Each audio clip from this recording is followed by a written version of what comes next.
Hey guys, it's Chris here. Hope you're doing well, and I really appreciate you checking out today's story. If you're a fan of the podcast and you want to listen to the episodes ad-free, Patreon is a great place to do that and also support the show. You can gain access to all of our episodes completely ad-free, starting at just $1 a month. Check out our higher tiers for merchandise discount codes, exclusive content, exclusive interviews, lots of stuff made for the unnerved community, and you can cancel at any time. Visit patreon.com/unnervedpodcast or click the link in the show notes below. And I really appreciate your support. It really helps keep the show going. And thank you so much. And without further ado, let's get into the story.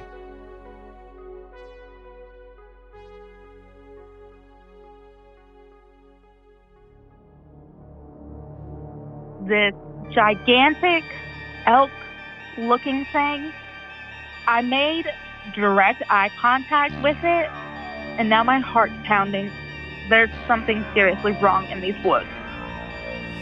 From HV Studio, this is Unnerved.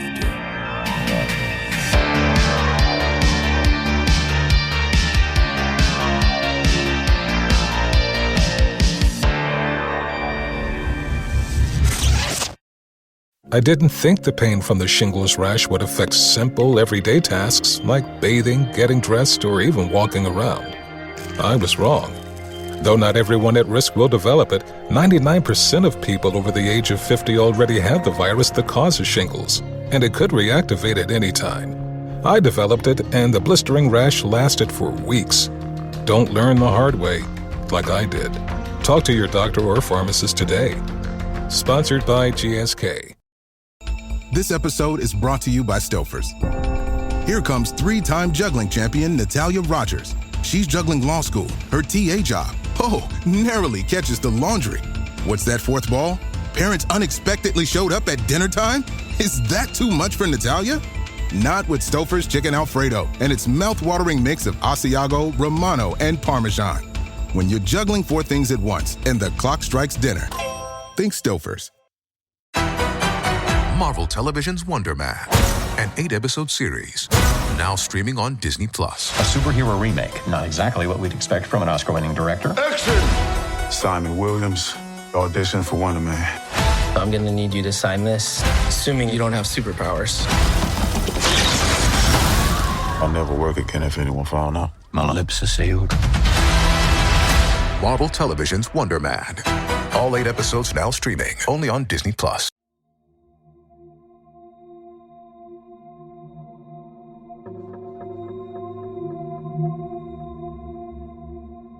Welcome back to the Unnerved Podcast. It's where normal people share their abnormal stories, and if you enjoy true stories, the strange and terrifying, then you're in the right place. I'm your host, Chris Fricky.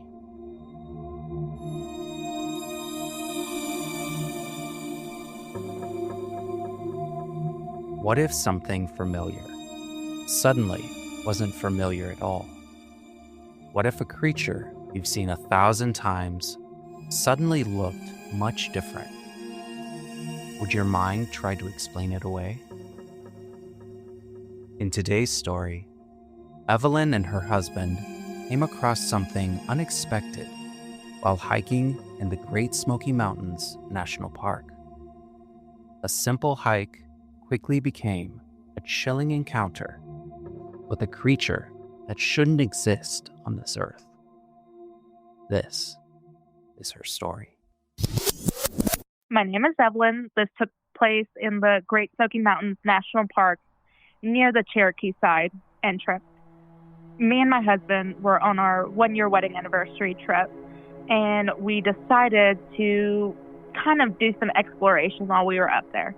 This was the second to last day while we were up there, and it was a relatively sunny and hot day compared to the rest of the days that we had been up there. So we decided, let's just look for something near the road. We found one cemetery named Connor Cemetery. It was a little further from the visitor center, maybe like a mile and a half away. We followed just Apple Maps to get there. My husband was giving me directions on how to get there. While I was driving, nothing weird, nothing strange was going on. Pulled over to the little exit areas. We parked and we started walking to where the trailhead is supposed to be. While we're walking up there, I noticed that it's not like a real trail. Like, you can't really tell if you're like driving by it unless you're like really looking for it. So when we get there, I'm like, it does not look well kept. So we're like, okay, whatever, let's go. While we're walking up, I like to just be cautious since we have run into snakes while we've been out. So I'm in front and I'm looking down at the ground. We're walking and there's like a little creek where we have to cross over. Walking further and further in, I start feeling like something's not right, but I don't want to say anything because I don't want to freak my husband out. So while we're walking further up, I'm still, I would say maybe 10 feet in front of my husband walking up. And now we're going up kind of like a little hill. And the trail is kind of curvy. So right before the next curve to get to the actual cemetery, my husband stops and says, "Look, it's a statue." And I look around trying to see like a little angel statue that you see in cemeteries and graveyards and all that stuff. And I'm looking around and I don't see anything. And I'm like, where? Like, I don't see anything. And he points off into the distance, further in front of us. And he was like, that. And I look, and it is this gigantic elk-looking thing.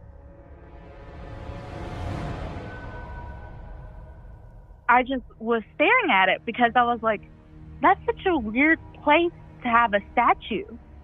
Because when you looked at it, it kind of looked like it was made out of wood. From what I saw, it kind of had like a carving, like further in Cherokee, they have some bear carvings and all that stuff. And it kind of looked like that. But it also looked like it was wrapped in a leather hide. And I was like, that's really strange. And it's really well preserved if it is supposed to be out here. And then the longer I was looking at it, I was like, something doesn't look right about it. Like, it doesn't look like an elk. It looks strange. And that's when I get a really bad dread feeling. I made direct eye contact with it, and I think that is what freaked me out the most. I was not prepared to see that. This doesn't feel right. We need to leave. So we rushed back out onto the road and back to the car.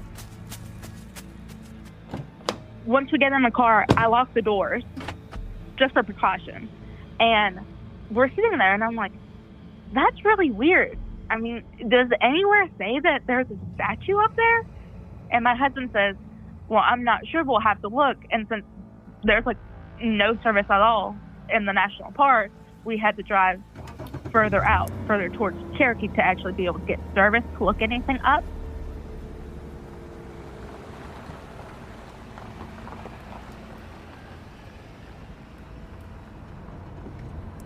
While we're driving back to Cherokee, back to our camper, my husband says that he saw the left ear turn in a 360, just completely 360.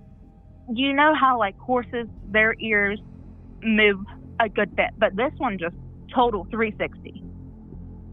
He said that he saw a deer-like face, but with a black snout, almost like when you see an ironwork sculpture, you would say, an ironwork sculpture, and one of the pieces has fallen out or it's missing, and it just looks like an empty black hole. That's what he said it looked like. And I was like, that's not what I saw. I saw something with an elk body, kind of like an elk face, but the snout was more camel-like. And then we were just going back and forth when we both had said, did you see it blink? I think it might have blinked. Maybe it's a real animal, and I don't want to get closer to it in case, it happens to charge at us, because who knows? We're just random people in the woods, and there's this giant animal. But once we get back to the camper, he's doing research on if anyone has possibly ever seen that, if it's an artwork that someone did randomly, or if it's part of the national park or part of the cemetery. And there's nothing on the national park website, nothing online, nothing on Reddit, nowhere stating anything about a deer elk sculpture in the middle of the woods. So then we started thinking, what if we go to someone who can at least lead us to the right direction? So we decided, why not go back to the Native American bookstore that we went to earlier that day, trying to find something.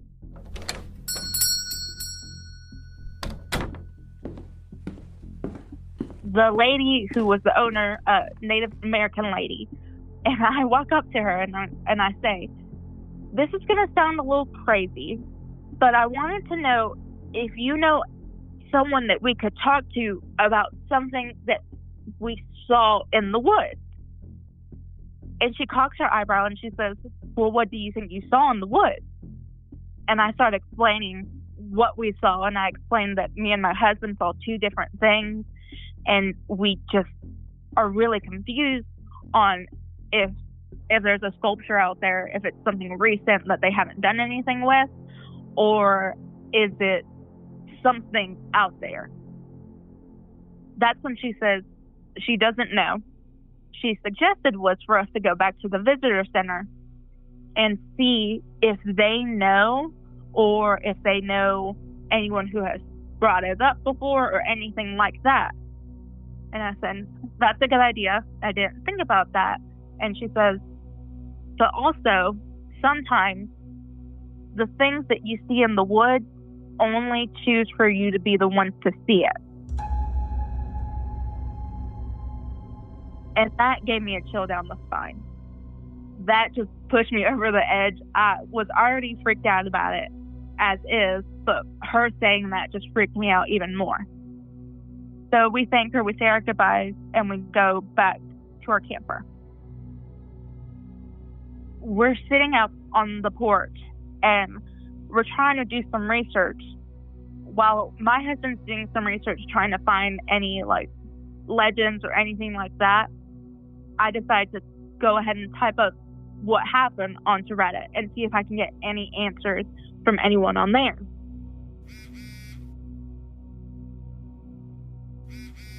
I wasn't expecting anything fast or anything soon to happen, but I started getting replies and people saying what it could be or what it couldn't be. Someone had mentioned a not deer. When we started looking into what that was, it looks like a deer, but it just looks not right. One of the things was it has forward-facing eyes, and that's when it hit us. It did have forward-facing eyes. I think that is what made it look so wrong, is that it was making direct eye contact with you. You know how a normal animal would react in something in that sort of situation. Maybe I was about 50 feet away from it. It was standing still, not moving. It didn't even look like it was breathing or anything. If it was a real animal, it just didn't act like one. It didn't know what to do at that point. We decided we're going to just go in the morning back to the national park and go to the visitor center and see if maybe someone knows about it. If not, if they would send a park ranger with us to go back out there, because we didn't feel comfortable going back out there in case it was something or if it was like a statue, we can at least show someone. So we're driving back towards the park, and we pull into the parking lot, and we walk inside. I go up to one of the volunteers that's up there, and I ask her if she knew about a statue or carving that's up in the middle of the woods near Connor Cemetery. And she says, no, you're the first one to ever say anything about that. She says she has been to the Connor Cemetery, so she would know. And she says it's been a while since she's been, but nothing has changed since. And so I'm explaining to her, but I'm not telling her how we saw something different, how we think it could be something not natural. I'm just telling her it looks like it's a statue. If not, it's a really big elk, because there's a whole bunch of elk near the visitor center. It's a very populated area with elk. And she says, well, I may have to just go up there after work and take a look for myself. And I said, yeah, that wouldn't be a bad idea. And in my head, I was like, you know what? If this girl can do it by herself, then me and my husband can do it. So I told her, I said, you know what? We're going to go back up there and we're going to see if it's still there. On February 13th, Crime 101 hits theaters. What is it that you do? I take high-value items and make them disappear. So you're a thief. This guy's a ghost. There's no DNA. He's in and out in seconds. Your guy's untraceable. Chris Hemsworth, Mark Ruffalo, Barry Keoghan, and Halle Berry. One crime connects them all. We're good at this. Yeah. Crime 101, directed by Bart Layton. Rated R, under 17 on admitted without parent. Only in theaters February 13th. So we get back in the car, we drive back to the area, pull off back into the same spot, and we decide, let's go. As soon as we get into the woods, that feeling hits again. That dread, like something bad is about to happen.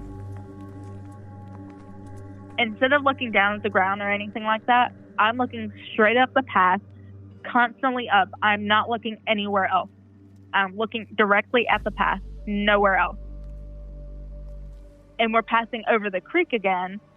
The feeling starts getting even worse. And now my heart's pounding, and I'm like, this doesn't feel right. We're getting further and further up. My husband, he doesn't want to go all the way up in case something is there. Once we get to the next curve, on the uphill portion of the curve where we saw it, where we had stopped originally, and we're looking at the spot of where it was, it's gone. It's not there. Nothing. It had to be something. If it was an animal, it's a really huge deformed animal. If it's not an animal, then there's something seriously wrong in these woods. As soon as I see it's not there, we turn around and we book it. We are running as fast as we can out the woods, back to the car, and driving now as fast as we could. As soon as we got out the woods, that doom feeling went away. I just don't know what it could have been that was out there.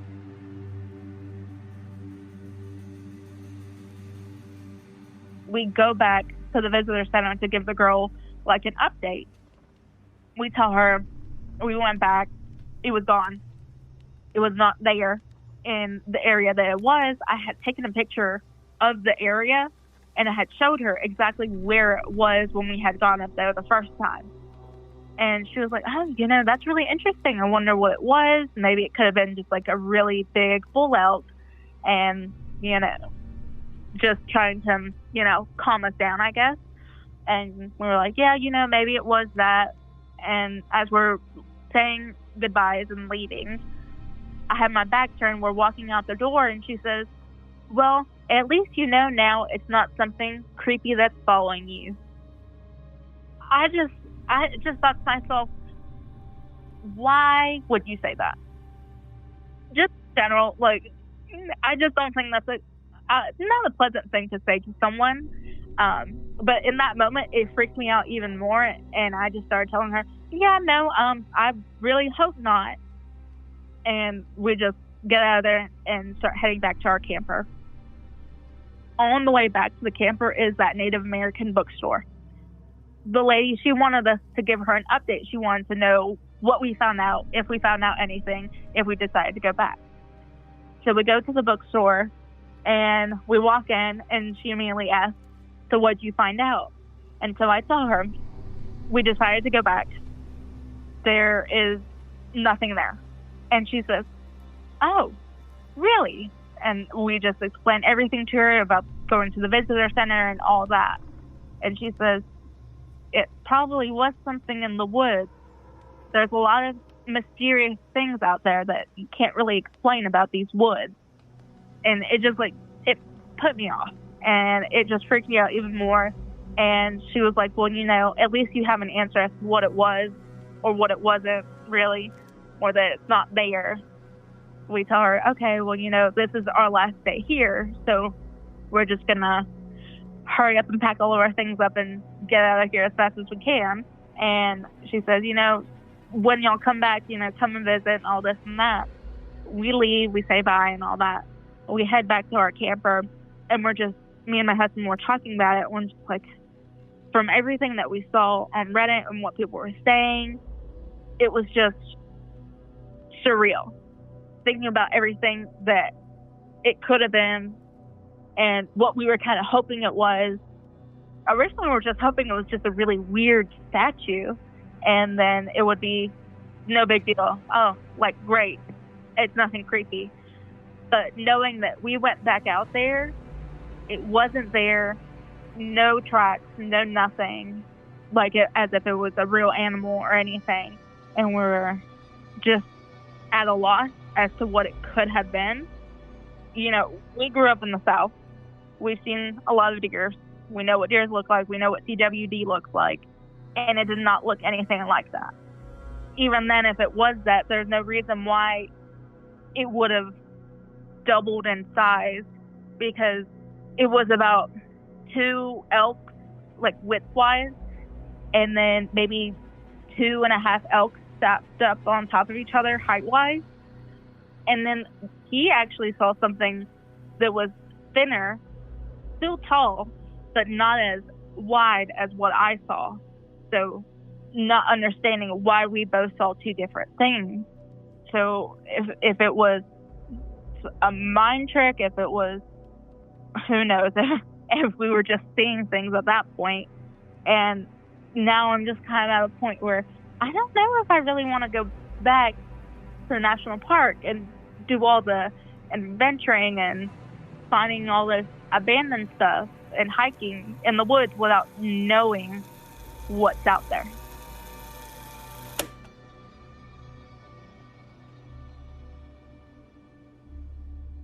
Evelin and her husband's sighting falls outside of normal animal behavior. And if it was a deer or an elk with chronic wasting disease, or CWD, it still doesn't fully explain the size and behavior of this creature.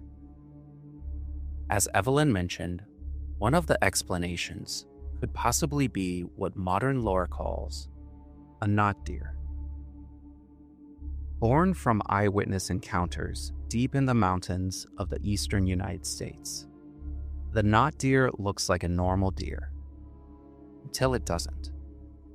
Reports describe creatures with abnormally long limbs, standing on 2 legs, joints bending in the wrong direction, a neck that turns too far, forward-facing eyes like a predator, or faces that almost seem deer-like, but off, very off, and no fear of humans.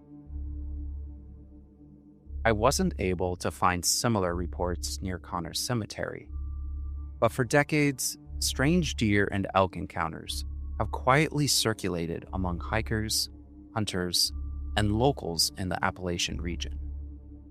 But as the internet grew, these stories found new life, solidifying a collective term for the creature, the not deer.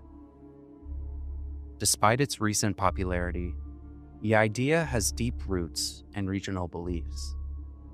Not deer sightings can fall into several interpretive categories. It could be an unknown animal mutation, misidentified predator, cryptid, or something else entirely. Maybe there is a creature in the mountains that resembles a deer, but just enough to go unnoticed, until you're too close. At this point, all we can do is speculate. The not deer may be a product of misidentification, folklore, chronic wasting disease, or imagination. Or perhaps it's something more real.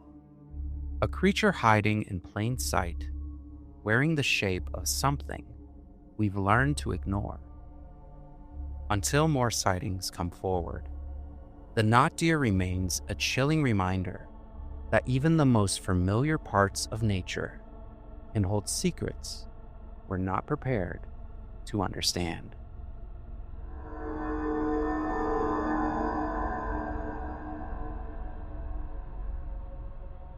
Thanks again for listening to Unnerved.